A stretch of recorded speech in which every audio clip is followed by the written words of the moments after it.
Hello everyone. आज की video में हम पॉलिटी से रिलेटेड काफ़ी सारी चीज़ों के बारे में बात करेंगे। First and foremost will talk about कि what is the importance of polity for prelims and mains. Then will talk about कि what are the sources that you can use for covering your polity section of the syllabus. We'll talk about what is the difference between polity and governance.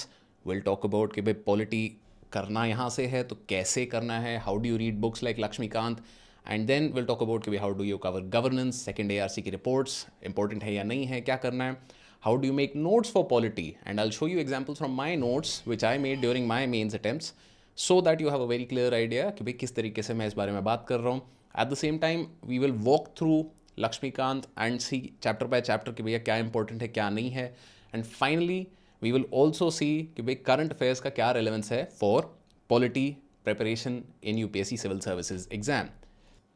Right, so this video is going to be an end to end how to cover polity, where to cover polity, what to cover in polity, and anything and everything related to UPSC polity preparation. So we will also be adding chapters to this video because it's going to be a long video. तो आपको कोई particular section में interest है जिसके बारे में आप जानना चाहते हैं तो नीचे summaries में से you can skip ahead.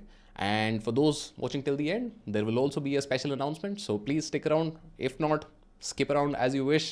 And best of luck. Let's get started. Right, so polity की इंपॉर्टेंस के बारे में अगर हम बात करें तो polity is a subject that's relevant for both prelims and mains. And polity को आप इस तरीके से समझ सकते हो that is the overarching framework on the basis of which our country is run. तो पॉलिटी का प्रीलिम्स में जो रेलेवेंस रहता है वो काफ़ी हाई है because over the last couple of years every year on an average 14 to 15 questions are being asked in prelims. Right, so as you can see in this graph तो यहाँ पे 2023 का जो पीछे यहाँ पे छुप गया है. But 2021 had 16 questions, 22 had about I think 12-13 questions, and 23 again had 15 questions. तो हर साल मतलब काफ़ी questions पॉलिटी से ही आ रहे हैं. 2016 एक बीच में थोड़ा सा ईयर था जहाँ पे बहुत सारे करंट अफेयर्स के क्वेश्चंस आ गए थे, but on an average every year you get 14 to 15 questions from polity which is almost 28 to 30 marks in prelims. तो मतलब जाहिर सी बात है कि ये बहुत इंपॉर्टेंट आपका एक सब्जेक्ट है.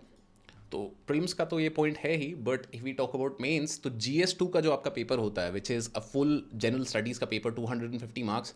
Of that every year 125 marks you are asked from polity itself.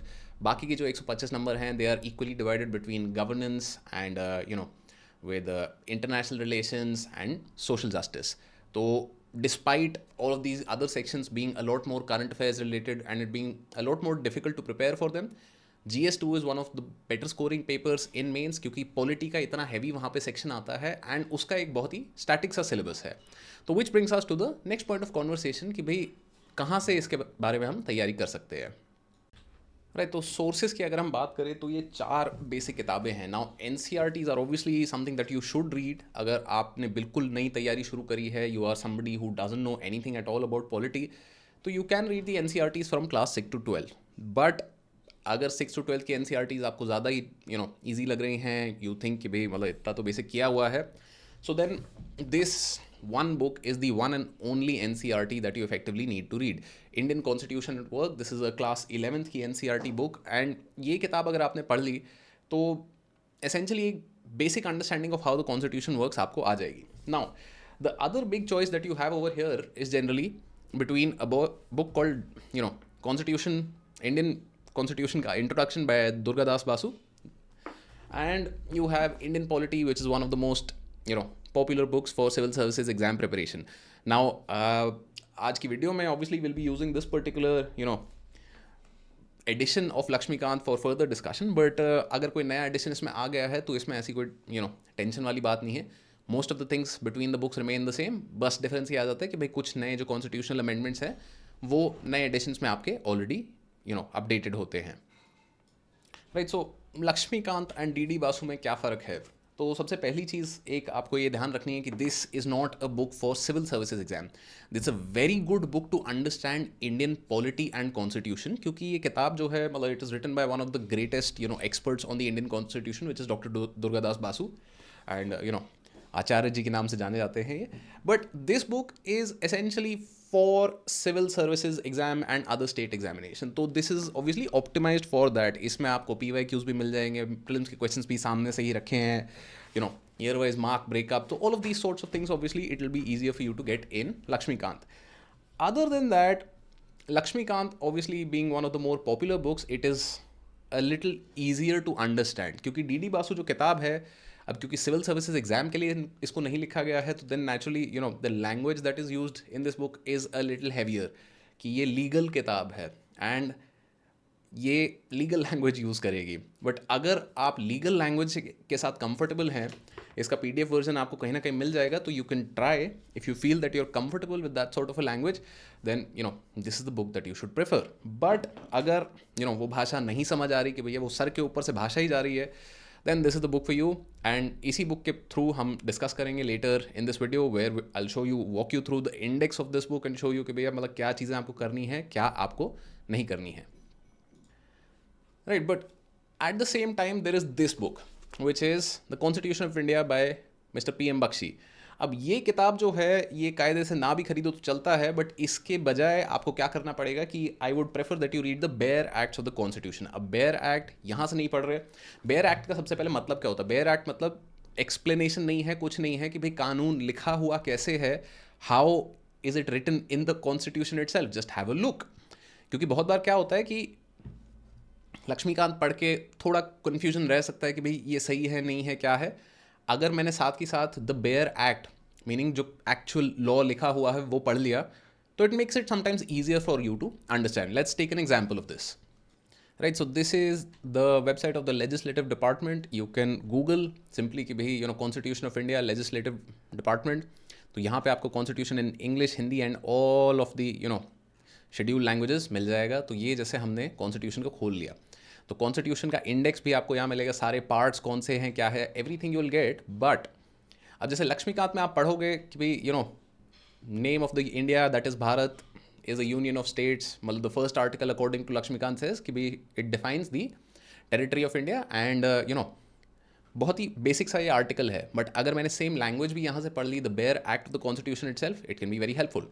Now what I want you to see here is like for example जो फंडामेंटल राइट्स हैं. तो फंडामेंटल राइट्स हम लक्ष्मीकांत से जब पढ़ते हैं वर्सेस जब हम कॉन्स्टिट्यूशन इटसेल्फ से पढ़ते हैं, तो थोड़ा एक यहाँ फ़र्क रहता है, क्योंकि लक्ष्मीकांत जो है will put it in a very explanatory fashion.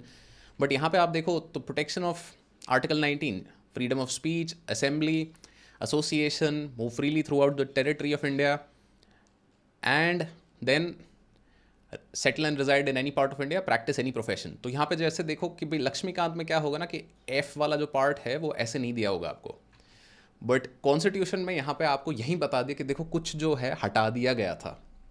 Right, और ये स्टार स्टार स्टार यहाँ पे सारा नीचे आपको बता दिया गया था कि भैया कब हटाया, कब क्या किया, कैसे हुआ. Eight the same time just go through the first, nothing in subclause A of clause 1 shall affect the operation of any existing law insofar as such law imposes reasonable restrictions. Right? So 19(1)(a. Right? 19(1)(a. Freedom of speech and expression. तो यहीं की यहीं constitution में आपको किस तरीके से बताया गया है कि भाई reasonable restriction on freedom of speech है. तो इसको पढ़ लेते हैं जब हम एक बार, तो not only are you reading it from two sources, तो थोड़ा कंपेरेटिवली आपके दिमाग में ज़्यादा चीज़ घुसती है, बट कन्फ्यूजन क्लियर हो जाता है एब्सोल्युटली. क्योंकि बहुत बार प्रीलिम्स में ऐसे सवाल आते हैं हमारे कि is this mentioned in the constitution. तो अब मैंने अगर कॉन्स्टिट्यूशन का आर्टिकल सीधा पढ़ लिया है तो बहुत बार I will be very clear कि हाँ भाई ये चीज़ तो मेंशन नहीं देखी मैंने कहीं. Right, so that's what this book is all about. कि आपको अगर बार बार ऑनलाइन जाके ये चीज़ नहीं करनी है, क्योंकि पर्सनली मुझे ये फील होता था कि भाई मैं जैसे ही कंप्यूटर खोलता हूँ या फ़ोन पे कोशिश करता हूँ, this became a very easy excuse for me कि भैया फ़ोन खोल लिया, अच्छा फ़ोन पे बोलने के लिए तो कॉन्स्टिट्यूशन देखने के लिए खोला था, बट 4 मैसेजेस आए हुए थे, तो मैसेज को रिप्लाई करते करते कहीं पहुँच गए. तो simpler solution that I found is I bought this book. This book is essentially that, इसमें bare acts of the constitution आपको लिखी हुई हैं. तो जब भी आप कोई पर्टिकुलर एक्ट पढ़ रहे हो from Laxmikant, just have a look. It will be very very helpful for you to have a clear understanding of कि भाई किस तरीके से कॉन्स्टिट्यूशन में रीजनेबल रिस्ट्रिक्शन को मेंशन किया गया है. Right, and on top of this जो करंट अफेयर्स वाला हमारा पार्ट आता है, वहाँ पे obviously you can use websites like live law, PRS legislative, Lok Sabha की वेबसाइट, राज्यसभा की वेबसाइट टू अंडरस्टैंड कि भाई लेटेस्ट लॉज क्या आ रहे हैं, क्या डिस्कशन एंड डिबेट पार्लियामेंट में चल रहा है. जैसे कि अभी data protection bill is in parliament, तो भाई मतलब what are the provisions of that bill. अब ये ऑब्वियसली लक्ष्मीकांत में शायद आपको ना गिवन हो, बट PRS की वेबसाइट पे आप जाओगे, लाइव लॉ की वेबसाइट पे जाओगे. So all of these details I also share in the video का description. You can check it out from there, but also you can Google PRS legislative research, वहाँ से आपको ये सारी चीज़ें मिल जाएंगी. So moving on to the next section. Right, so this brings us to key governance, because polity and governance of India is in the syllabus, right? तो governance हमें जब समझना है तो सबसे पहली चीज़ हमें ये समझना है कि भाई डिफरेंस क्या है polity and governance के बीच में. तो think of it in the sense of कि polity is your overarching structure, कि भाई polity हमारा मतलब जो हाई लेवल आइडियाज़ हैं कि भाई India is a sovereign socialist secular democratic republic, right? This is the idea given by the polity, which is enshrined in the Constitution of India. On the other hand, governance is how these ideas are implemented on a day-to-day basis, right?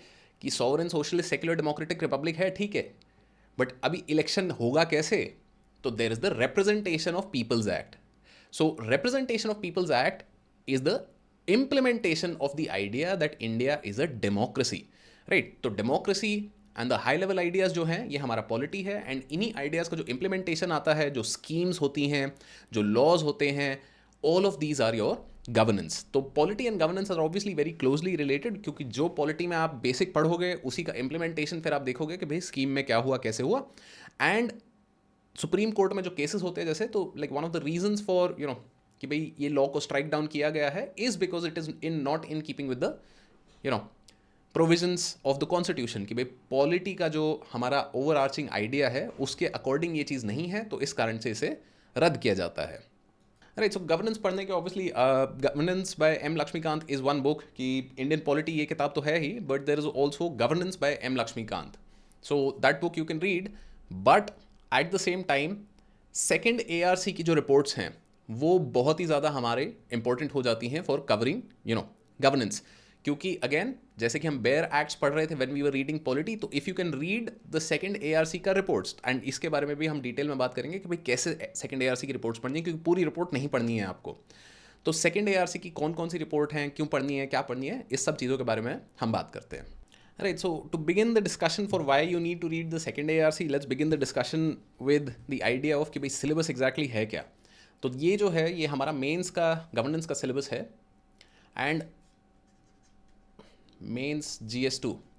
And यहाँ पे आप देखोगे तो RPA, appointment to constitutional posts, statutory, regulatory, quasi judicial bodies, government policies, intervention in sectors, in various sector, design and implementation के issue, development processes, welfare schemes, social sector services, and other than that कि भाई governance, transparency, e-governance, transparency and accountability, citizens charter, and role of civil services in a democracy. तो keep these topics in mind, and if you feel कि भाई necessary है तो just pause the video here and come back to it when we compare it with the second ARC का reports, right? Because ये again आपको क्या करना है, simply second administrative reforms commission या सेकंड ARC रिपोर्ट्स गूगल करोगे आप तो आप इस पेज पे आ जाओगे. एंड यहाँ आपको देखोगे तो RTI, मास्टर की टू गुड गवर्नेंस, एंड हमारा सिलेबस में क्या था, ट्रांसपेरेंसी एंड अकाउंटेबिलिटी. RTI की रिपोर्ट हम देख सकते हैं, अनलॉकिंग ह्यूमन कैपिटल. तो भाई like what is good governance, कि भाई किस तरीके से पब्लिक एडमिनिस्ट्रेशन को मैनेज किया जाए. नाउ क्राइसिस मैनेजमेंट जो यहाँ पे है, this is a report that relates to disaster management, so this is relevant for GS3. Similarly fourth report ethics in governance, this report relates to GS4. तो बहुत सारे लोगों का ये सवाल होता है कि भाई एथिक्स पढ़ना कहाँ से है, एटलीस्ट ये रिपोर्ट देखो तो कि भाई सरकार क्या बोलती है, एथिक्स क्या है सर गवर्नेंस में. Then public order deals with police reforms, local governance में क्या प्रॉब्लम्स हैं, capacity building for conflict resolution. This report deals with left wing extremism, which is again something that is relevant for आपका GS3. Then combating terrorism, again GS3. But social capital, personnel administration, e-governance, citizen centric administration, organizational structure of government of India, strengthening financial management system. तो ये वाला जो 14th report will again be your GS3. And state and district administration, this is GS2. सारी reports ये important हैं आपके लिए, but obviously her report जो है यहाँ पे मतलब 200-250 पेजेस की है, तो obviously it does not make sense कि मैं पूरी रिपोर्ट बैठ के पढ़ रहा हूँ, क्योंकि फिर मतलब यहाँ पे 2500-4000 पन्ने का बस ये रिपोर्ट पढ़ने का काम रह गया, that is not efficient preparation, right. तो हमें करना क्या है, हम लेट्स से एक रिपोर्ट खोल लेते हैं which deals with social capital की रिपोर्ट हम खोल लेते हैं। This report social capital a shared destiny, अब इसमें जूम कर लेते हैं थोड़ा and just let's look at the index कि self help group, social action group and self help movement, right, cooperatives, existing law, government policy, civil society, right. तो were these not the exact और similar terms that were being used in the syllabus? वहाँ पे भी मतलब NGOs, SHGs के बारे में बात करी गई थी, सिविल सोसाइटी ऑर्गेनाइजेशन के बारे में बात करी थी, financial inclusion, right, impact on rural life, मतलब are these not very the key parts of the syllabus? तो अब ऑब्वियसली बात है कि मैं पूरी रिपोर्ट यहाँ पे पढ़ने बैठ जाऊँ तो मेरा समय बर्बाद कर रहा हूँ मैं, but this summary of recommendations is all that you have to read, right? तो अगर हम आए यहाँ पे summary of recommendations पे सीधा, तो ये summary of recommendations हमारी आ गई है कि भाई चैरिटीज़ को रेगुलेट कैसे किया जाए। तो बहुत लोगों के ऐसे वाला होता है कि भाई मतलब वे फॉरवर्ड नहीं लिखना आ रहा है आंसर में, क्या करें क्या ना करें। सरकार ने आपको दिया हुआ वे फॉरवर्ड, राइट। तो देन कॉर्पोरेट सोशल रिस्पॉन्सिबिलिटी का क्या आइडिया है। नाउ ऑब्वियसली ये जो हमारी ARC की रिपोर्ट्स हैं ये थोड़ी आउटडेटेड हैं, क्योंकि second ARC happened between in the first decade of the 2000s, तो 10-15 साल पुरानी रिपोर्ट्स हो चुकी हैं, which is why it will be essential to update them with current affairs. But हर रिपोर्ट का समरी आप डेफिनेटली पढ़ो, क्योंकि नंबर 1 चीज़ यहाँ पे क्या होगी कि आपको पता चल जाएगा कि what are the things that the government is most concerned about, and second you will start picking up your key terms, right, कि interference with the state government, approval on alienation of immovable property, right. तो ये technical terms है। आप technical terms जब बार बार पढ़ोगे इन रिपोर्ट्स के थ्रू, समरीज के through, then you will be able to replicate them in your answers, right. तो इस तरीके से अगर ये and the summaries itself are I think 11 pages की समरी है ये for social capital, and similarly 15 reports हैं आपकी, तो 150 पेजेस के आसपास आपकी सिर्फ और सिर्फ समरीज हैं। एंड ये summaries are the best source of information not just for governance but like we saw for a number of other topics such as terrorism, left wing extremism, ethics, disaster management. तो disaster management, left wing extremism, terrorism, ये आपके directly GS3 के सवाल हो गए। Similarly यहाँ पे आपका एक आ गया strengthening financial management system, again GS3, but the rest of the reports are relevant for GS2. So please ensure कि at least summary आप इनकी देख रहे हो। But again, governance comes after you have understood and studied polity. तो पहले polity cover करना है and then governance। तो let's now come to कि भैया हमें effectively लक्ष्मीकांत में पढ़ना क्या है and क्या चीज़ें हमारी सबसे ज़्यादा important है। Right, so Laxmikant is a huge book, but इस किताब में हर चीज़ ऑब्वियसली इक्वली इंपॉर्टेंट नहीं है, and will be discussing what are the most important sections and how you can lighten your load कि भाई बिना बात के सर खपाने की ज़रूरत नहीं है यहाँ पे, राइट। तो जैसे कि आप टॉप राइट कॉर्नर पे देख सकते हो, it's 1500 pages some, but obviously उसमें से बहुत सारी चीज़ें जो हैं यहाँ पे हमारी ऐसे ही निकल जाएंगी, प्रीफेस वीफेस, मतलब 20-25 पेज तो यहीं निकल गए। Now coming to the contents, like this is where we want to have our discussion. तो अगर मैं यहाँ से देखूँ तो like part 1 constitutional framework, this is something that is very important, right. But obviously इसको हमें ऐसा मतलब याद करने के टर्म्स में नहीं पढ़ना है। जैसे फॉर एग्जाम्पल ये वाली दो जो चीज़ें हैं, this is something that you just read like a story, right. ये वाला पार्ट जो है दिस इज़ इम्पोर्टेंट, क्योंकि यहाँ से काफ़ी क्वेश्चंस हमारे आते रहते हैं, because these are things that will deal with your charter acts and then your councils act and then your government of India act of 1909, 1919 and 1935। तो फर्स्ट वाला चैप्टर जो है इंपॉर्टेंट है, सेकंड वाला chapter just read it like a story, बहुत ज़्यादा उसमें detail में जाना ज़रूरत नहीं है, राइट। सिमिलरली स्टोरी बहुत डिटेल में जाने की ज़रूरत नहीं है, but this is something that you read again. यहाँ ये वाले जो 2 पार्ट हैं ये आपके काफ़ी ज़्यादा मतलब इतने बहुत इम्पोर्टेंट नहीं है, तो again you can read it like a story, but these are also based on current affairs. कि अब जैसे like recently there was a state created, now obviously recent नहीं है, almost state की बजाय वो यूनियन टेरिटरी क्रिएट हो गया था। तो यहाँ पे आपको वो समझ आएगा कि भाई वो स्टेट और यूनियन टेरिटरी को कन्वर्ट करने की सेंटर की पावर है या नहीं है, क्या लिमिट्स हैं। तो बेसिक चीज़ें आपको यहाँ से देखनी है। But fundamental rights, this is the most important chapter, right. सबसे ज़्यादा ज़रूरी है ये चैप्टर आपका फंडामेंटल राइट्स का, because if you can understand like the story behind fundamental rights, तो बाकी सब पॉलिटी में will fall in line, right. Fundamental rights के बाद DPSP, again very important. Fundamental duties is important, but again क्योंकि ये सिर्फ और सिर्फ आपकी लिस्ट ऑफ ड्यूटीज़ जो हैं, आप ये पढ़ लोगे तो भी आपका काफ़ी हद तक अंडरस्टैंडिंग बन जाएगी। A very important point that I would like to raise over here is कि जहाँ यहाँ पे ड्यूटीज़ जो दी हुई है ना, लिस्ट ऑफ फंडामेंटल ड्यूटीज़, उनको एक कैटेगरी में डिवाइड किया हुआ है लक्ष्मीकांत में, जैसे गांधीयन, राइट, कि भाई XYZ 3-4 लिबरल एंड इस तरीके से। तो this is one of the most important points why you should read the bare acts of the constitution it self. So I think my apologies on this, it is not fundamental duties में, I think ये जो categorisation बना हुआ है that has been made by M. Lakshmikant in your DPSPs, right। तो लक्ष्मीकांत जी क्या करते हैं कि भाई डायरेक्टिव प्रिंसिपल्स जो हैं डिफरेंट डिफरेंट टाइप के, उनको Gandhian directive principles, liberal directive principle, इस टाइप से डिवाइड करते हैं। But if we come and look at the DPSP exactly in the constitution of India, bare act अगर मैं पढ़ूंगा यहाँ पे, तो ऐसा कोई डिस्टिंक्शन दिया हुआ ही नहीं है। And I was shocked when I went and read the constitution for the first time, because I thought कि लक्ष्मीकांत में लिखा है, सही लिखा होगा, but that is a categorization that Mr. Lakshmikant has made by himself, so there is no such distinction as is सीधा यहाँ पे दी हुई है।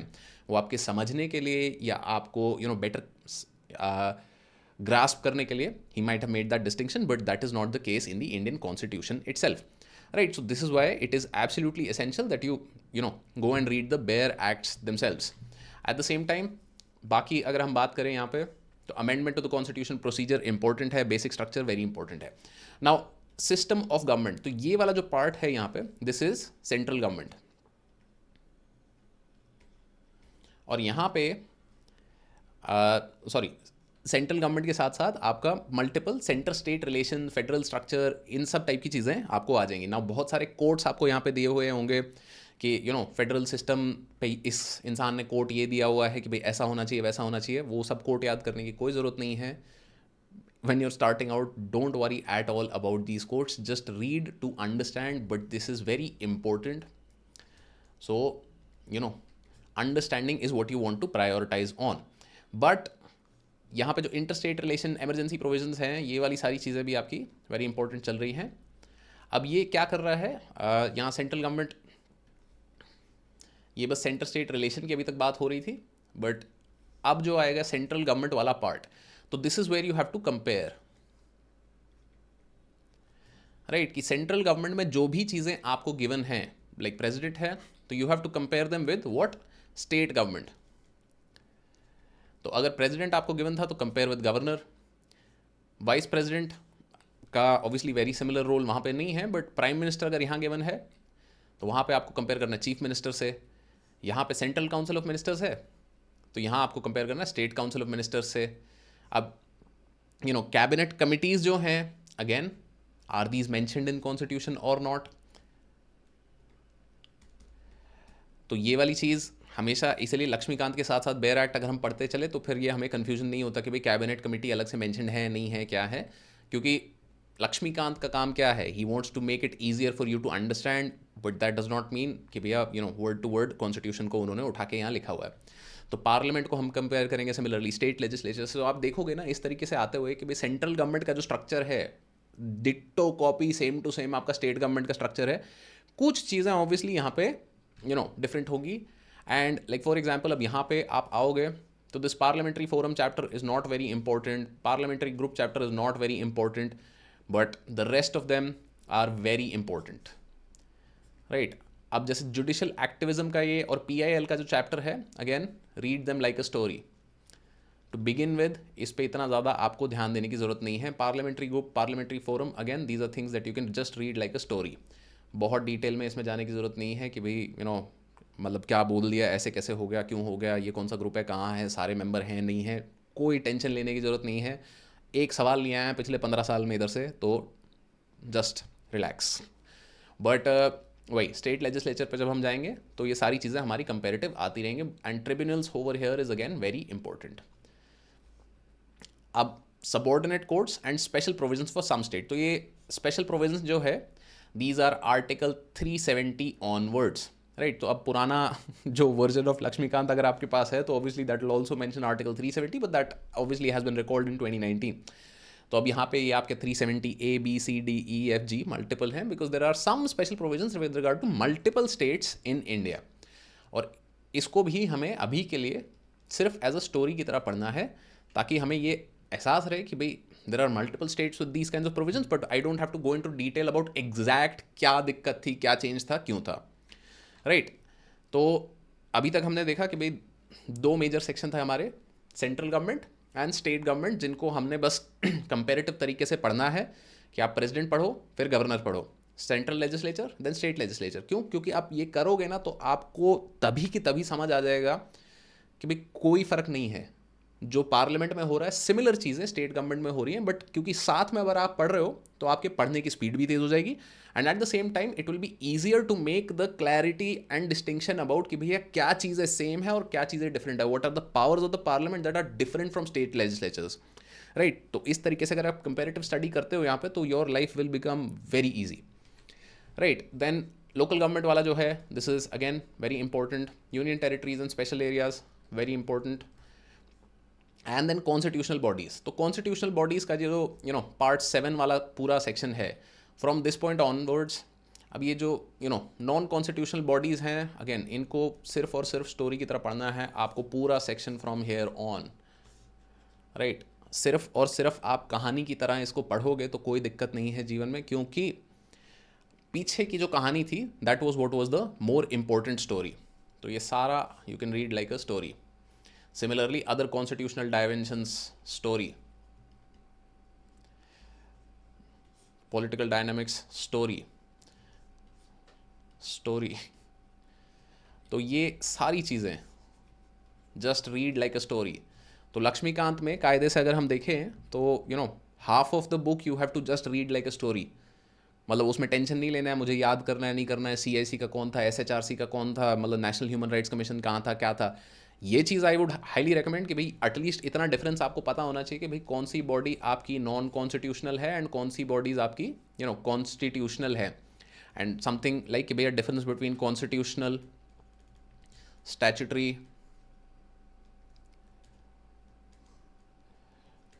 And other regulatory legal bodies. तो if you know the difference between these two, then please do let me know in the comments and let others know in the comments as well. But इतना basic आपको difference पता होना चाहिए. And even for this particular section, जैसे मैंने पहले short में भी शेयर किया था, तो what you can do is simply आपको बनानी है एक बड़ी सी टेबल. टेबल में आपको बनाना है कि भाई मतलब लेफ्ट साइड पे कॉलम होगा आपका बॉडी का नेम, देन यहाँ पे आपका हो जाएगा कि भाई प्रोविज़न क्या है, कोई आर्टिकल है इसमें कॉन्स्टिट्यूशन में, या कोई लॉ है, क्या है. प्रोविज़न के बाद आप बताओगे कि भैया इनकी पावर्स क्या हैं. पावर्स के बाद आप बताओगे कि भाई अपॉइंट कौन करता है, उसके बाद रिमूव कौन करता है. एंड इस तरीके से आप बस एक टेबल बना लो. ये 1 या 2 पेज की आपकी टेबल बन जाएगी. And all of these things part 7 में जितनी भी हैं, पार्ट 8 में जितनी भी हैं, लाइक ये सारी चीज़ें आपकी वो 2 पेज की टेबल में कवर हो जाएंगी. बहुत ज़्यादा दिमाग लगाने की ज़रूरत नहीं है इस वाले पार्ट पे यहाँ पे, क्योंकि इतनी टेक्निकल डिटेल दी हुई है जिस पे से एक सवाल नहीं बनता, राइट. अब इन पार्ट्स में से क्या होता है ना कि भाई पीपल फील स्केर्ड अबाउट कि भाई अरे क्वेश्चन आ जाएगा तो क्या करेंगे, कैसे करेंगे, क्यों करेंगे. तो क्वेश्चन आपका पता है किस चीज़ पे आता है. यहाँ पे आपका आएगा जब 2013-14 का मेंस का पेपर देखोगे ना, तो यहाँ इस पे आएगा लोकपाल एंड लोकायुक्तास. क्यों? क्योंकि ये करंट अफेयर्स था उस समय का. सिमिलरली आपका किस चीज़ पे आएगा, where is that, RTI, central information commission. तो 21-22 के मेंस में सेंट्रल इंफॉर्मेशन कमीशन में, मतलब पिछले 3-4 साल में एक क्वेश्चन आया था. क्यों?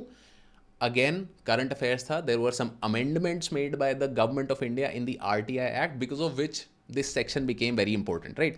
So this is what you have to keep in mind कि भैया लक्ष्मीकांत वैसे बोलने के लिए तो 1500 पेज की किताब है, बट अगर हम यहाँ पे आ जाएं, जो हमारा कॉन्स्टिट्यूशनल बॉडी के बाद वाला पार्ट है सारा 54 नीति आयोग वाला जो पार्ट है, तो can I skip there? No, right. So if we look at this, we are at page number 971. मतलब लास्ट के जो 500 पेज हैं वो आपके इफेक्टिवली कहानी की तरह ही पढ़ने हैं, उस पर बहुत ज़्यादा लोड नहीं लेना है, क्योंकि बहुत ज़्यादा इन्फॉर्मेशन है जो कि लाइक नॉट वेरी रेलिवेंट है.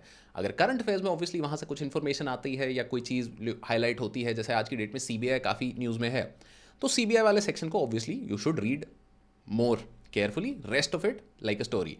बट इवन जो ये प्रीवियस वाला सेक्शन है हमारा, which is statutory bodies and constitutional bodies, तो ये वाला सेक्शन भी अगर मैं गिन लूँ इसमें, तो ऑलमोस्ट 600-700 पेजेस आपके जो हैं वो इतना कोर इंपॉर्टेंट मटेरियल नहीं है. तो 1500 पेज की किताब को हमने काफ़ी कंडेंस कर लिया है.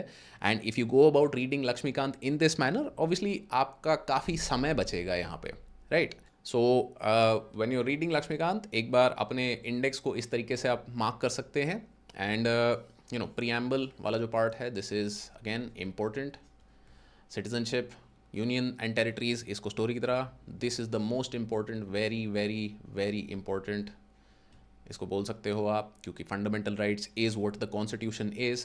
Again DPSP very important. Fundamental duties मतलब एक लिस्ट ऑफ 10-11 ड्यूटीज़ है, जिसको आप पढ़ लोगे तो मतलब चल जाएगा उससे काम. Like for example if we just look at it, तो right, article 51A is your fundamental duties. This is about it. एक पेज बस इतना है. लक्ष्मीकांत का 10 पेज का चैप्टर है. And fundamental duties total given in the constitution of India are just these 10. अब समझाने के लिए लक्ष्मीकांत ने समय लगाया है, तो ऑब्वियसली उसमें समय लगेगा भी, उसका कोई इलाज नहीं है. But this is what you can go about. This is why reading the bare acts along with the book is a very very helpful exercise. Right, which brings us to the discussion for कि भाई notes कैसे बनाए जाए. Now सबसे बड़ी चीज़ जो मैं आपको सबसे पहले बताना चाहूँगा वो ये है कि भाई लक्ष्मीकांत के नोट्स मत बनाना बिल्कुल भी, क्योंकि देखो ये किताब ऑलरेडी नोट्स के फॉर्म में ही है. What you can do is highlight the most important and relevant parts of Laxmikanth. And what you can use is कि भैया लक्ष्मीकांत में चैप्टर के स्टार्ट पे काफ़ी स्पेस होता है, तो just like make margin notes. कि जैसे हमने वो टेबल की बात करी थी कि भाई आप सारे लिस्ट ऑफ बॉडीज़ का एक टेबल बना लो, तो उसी तरीके से the most important parts of each chapter you can just like note down towards the beginning of the chapter और highlight in the book itself. But don't make notes of this book because that's a exercise in futility. On the other hand mains के notes बनाना absolutely essential है for GS2, polity, governance. IR की बात इस video में हम नहीं करेंगे, बट दैट्स द आइडिया कि वहाँ आपको नोट्स बनाना काफ़ी ज़रूरी है, क्योंकि मेंस के जो पर्टिकुलर क्वेश्चंस आते हैं ना, तो वो एनालिटिकल क्वेश्चंस होते हैं. अब लक्ष्मीकांत जो है it's a very very factual book. आपको बहुत ज़्यादा वहाँ पे एनालिसिस इतना नहीं मिलेगा, क्योंकि आपको वहाँ पे बता दिया जाएगा कि भाई फंडामेंटल राइट में रीजनेबल रिस्ट्रिक्शन है तो क्या है, क्यों है, कैसे है. But now what you have to answer is कि भैया is reasonable restriction the right thing, right. So this brings us to कि भाई how do you go about making notes for mains.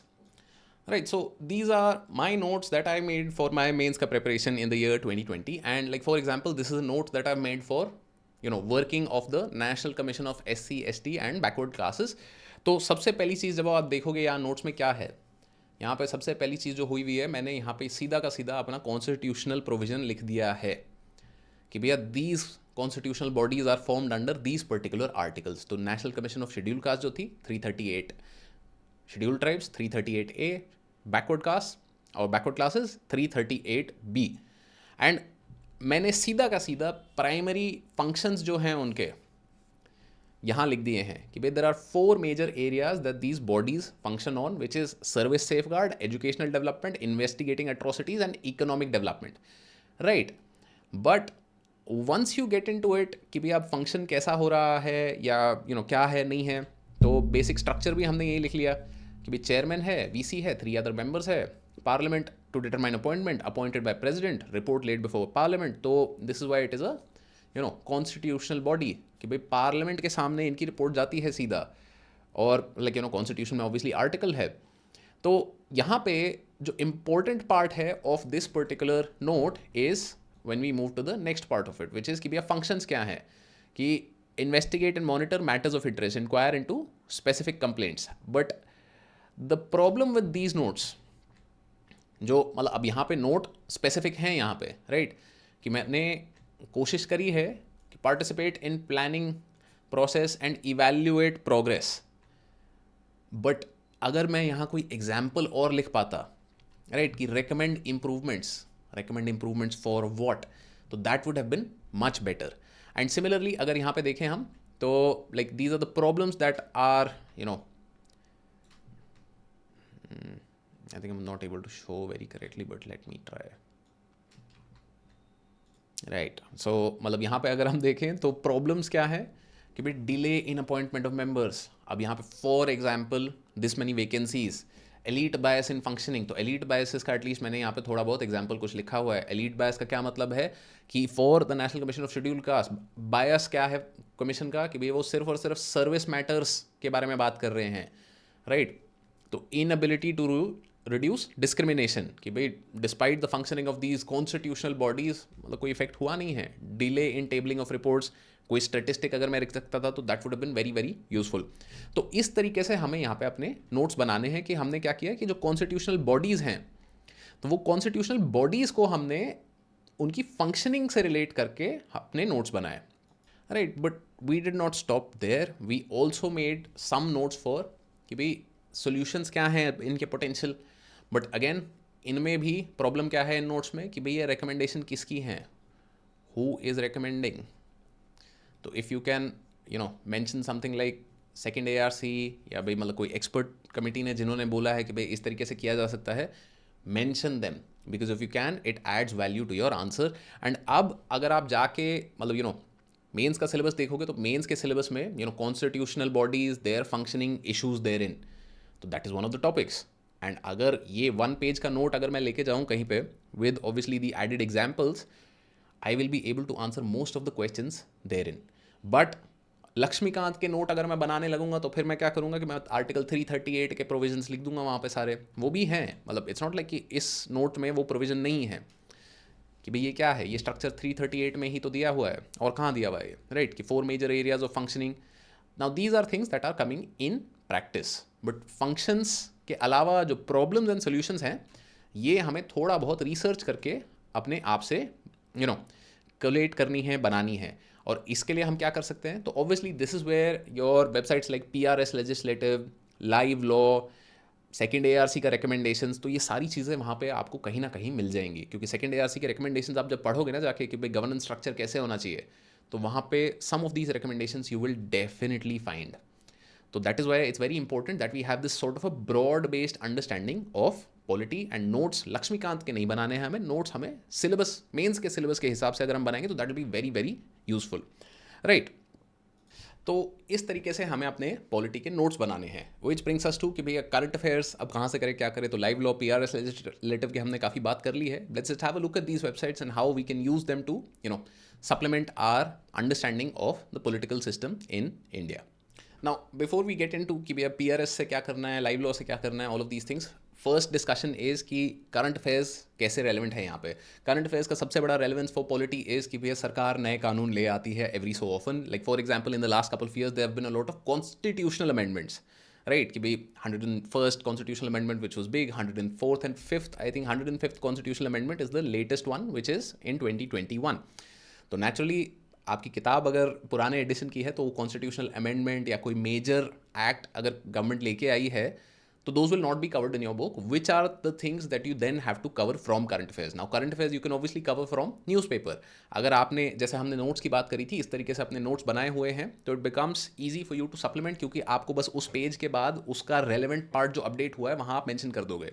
कि जैसे RTI का लेट्स से आपने note बनाया हुआ है, अब RTI एक्ट में कुछ अमेंडमेंट है तो भैया उस पेज के बाद आपने अगर डिजिटल बनाया हुआ है तो दैट्स मच ईजियर. बट अगर हैंड रिटन है तो देन लाइक बैक साइड खाली छोड़ दो, वहाँ पे RTI एक्ट के साथ जो भी अमेंडमेंट हुआ है, जो भी कुछ अपडेट हुआ है, you write it then and there. But on the other hand एक जनरल ओवरसाइट आपको रखनी ही पड़ेगी कि भाई what are the latest things that are happening. And how do you do that? You do it by using websites like PRS legislative, right. तो the website का address आप देख सकते हो prsindia.org। अब यहाँ पे बहुत ही मतलब बढ़िया तरीके से वेबसाइट ऑर्गेनाइज है कि आपको क्या करना है, लेजिस्लेचर, पार्लियामेंट, तो सेशन चल रहा है तो सेशन में क्या बातें हो रही हैं, but more than that the very important thing over here is vital stats, right. कि 70 ईयर्स ऑफ पार्लियामेंट हो गए हैं, बट मतलब व्हाट आर द फंक्शनिंग, क्या हुआ कि भाई एज प्रोफाइल क्या है, तो यहाँ पे वो वाले स्टेटिस्टिक्स आपको सारे मिल जाएंगे जो आप अपने आंसर्स में यूज़ कर सकते हो। This becomes a very very useful piece of information for you in that regard कि भाई fewer bills being referred to standing committees, तो ये मेरे पास सीधा स्टेटिस्टिक्स आ गया कि less than 20%, discussion on budget in Lok Sabha declining, right. तो ये स्टेटिस्टिक्स, अब अगर मेरे को कोई क्वेश्चन आता है विच टॉक्स अबाउट कि फंक्शनिंग ऑफ पार्लियामेंट क्या चल रही है, तो these are the statistics that you use. But very important यहाँ पे आप ये चीज़ कर सकते हो कि जैसे ये पॉलिसी पेपर्स हैं, राइट, तो monthly policy review, annual policy review and committee reports. ये एनुअल पॉलिसी रिव्यू वाली जो चीज़ है 2022-23, तो फाइनेंस कमेटी कि भाई पॉलिसी रिव्यूज़ आपको यहाँ पे बेसिक से मिल जाएंगे, इसमें भी हर चीज़ पढ़ने की ज़रूरत नहीं है, बट अगर कोई मेजर चीज़ आपको बार बार न्यूज़ में दिखाई दे रही है तो उसको थोड़ा डिटेल में जाके आप यहाँ से पढ़ सकते हो। Obviously you can cover these things with monthly magazines from some institute XYZ also, but polity में जैसा कि हमने देखा था पहले भी कि भाई बेयर एक्ट पढ़ने का फ़ायदा है, क्योंकि उससे आपकी एक इन डेप्थ अंडरस्टैंडिंग डेवलप होती है। तो यहाँ पे भी आई वुड रिकमेंड कि भाई ये PRS का जो आप देख सकते हो ना, तो ये चीज़ करो, क्योंकि देखो PRS is also providing legislative assistance to MPs, right. Lamp fellowship के बारे में अगर आपने नहीं सुना है, राइट, तो वो ये है कि भाई PRS has this fellowship where they actually get some people and put them as assistants to MPs। तो अगर these are the people who are actually making the reports now, जो कि MPs को भी रेकमेंड कर रहे हैं, तो फिर इनकी अंडरस्टैंडिंग अगर आपके पास है and then you put that in the paper, so that is the best thing that you can do. But at the same time अब जैसे bills and acts of parliaments हैं, तो एक्ट्स पे आप जा सकते हैं यहाँ पे, एंड यहाँ पे आप किसी भी एक्ट को सर्च कर सकते हैं, राइट, कि constitutional schedule tribes amendment order, competition amendment. तो this is a very important thing which you definitely should read कि भाई competition policy of India, competition act को कैसे अपडेट किया गया है। तो ये अब हर चीज़ अगेन यहाँ से पढ़ने की ज़रूरत नहीं है, राइट, क्योंकि criminal procedure identification act, chartered accountant, तो ये Delhi municipal corporation, central universities, constitutional order, wild life protection act amendment, हर चीज़ पढ़ोगे तो फिर अगेन वही हो जाएगा कि भाई बतेरी चीज़ें भर गई है दिमाग में। But if there is something that is mentioned in the news again and again and again, newspaper पढ़ रहे हो, रोज़ आपको बात आ रही है कि भाई आपका दिल्ली गवर्नमेंट के साथ दिक्कत चल रही है, तो एक बार देख लो कि भाई क्या है यहाँ पे 4 पेज में ऐसा क्या बोल दिया है सरकार ने कि भाई दिक्कत हो गई है। Now obviously you will also have read the editorials, but यहाँ से एक बार देख के पढ़ लोगे ना तो एब्सोल्यूट क्लैरिटी हो जाएगी कि भैया वो सही बोल रहे थे, ये सही बोल रहे हो क्या रहा है। तो दिस इज़ द आइडिया कि आपको कॉन्स्टिट्यूशन अगर पढ़ना है, पॉलिटी अगर पढ़ना है, तो इस तरीके से अगर आप जाओगे, पॉलिटी के बारे में हमने ऑब्वियसली लक्ष्मीकांत के थ्रू डिटेल में बात करी ली है, PM बख्शी मैंने बताया कि भाई बेयर एक्ट आपको अगर इंटरनेट पर नहीं पढ़नी, because it can be very distracting, तो get that book and like उसको रख लो साइड में, कुछ नहीं करना है बहुत ज़्यादा। एंड अगर ये सब हो गया तो देन करंट अफेयर्स अपना अपडेट करते हुए चलो। तो that's what you can do for covering polity very thoroughly and covering governance very thoroughly for both prelims and mains of the UPSC Civil Services exam. And now we'll move to the last section of the video. Right, so this last section of the video is to tell you that on the occasion of the Independence Day coming up on 15th of August, upscprep.com is offering a 15% discount on all of our courses from today, the moment you see this video, till the midnight hours of 15th of August, that is 11:59 PM on 15th of August. So this will be across all courses, test series, daily answer writing, mains ka, prelims ka, CSAT, any and every course which is available on our website courses.upscprep.com will have a 15% discount. You just have to use the code India15. The link and the details of the code, all of them will be in the video ka description as well. At the same time, if you're somebody who's preparing for UPSC 2024, then you can check out the UPSC Essential course, which is a long course, which is like a full year course, covers all the GS subjects for prelims and mains, covers CSAT, includes a test series, has mentorship, everything that we figured is necessary for somebody to have a good fighting chance to clear civil services exam in 2024. We've put in this course. If you're interested, this course is also available for a 15% discount. Visit courses.upscprep.com and use the code India15. Best of luck on your UPSC journey and have a nice day.